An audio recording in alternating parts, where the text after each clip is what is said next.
Musuh Supriyani bertambah, belum usai Aibda Hashim kini Bupati Konawe Selatan.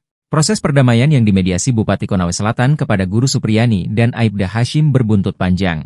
Sekedar informasi, Guru Supriyani dilaporkan ke polisi oleh Aibda Hashim lantaran menganiaya anaknya saat sekolah. Ketika proses hukumnya sudah tiba di pengadilan, kedua belah pihak mendadak menyatakan berdamai.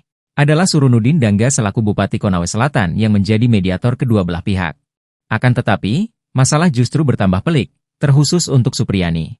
Sebab, ketika dirinya memutuskan mencabut persetujuan damai, Pemkab Konawe Selatan malah melayangkan somasi.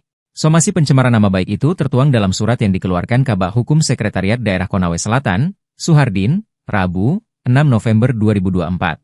Ucapan Supriyani yang beralasan mendapatkan tekanan dan paksaan saat menandatangani surat perdamaian menjadi dasar somasi diterbitkan. Kadis Kominfo Konawe Selatan, Anas Masud, membenarkan surat somasi yang dilayangkan Pemkab Konawe Selatan. Surat somasi itu dikeluarkan dan ditandatangani oleh Kabak Hukum Setda Konsel, Suhardin.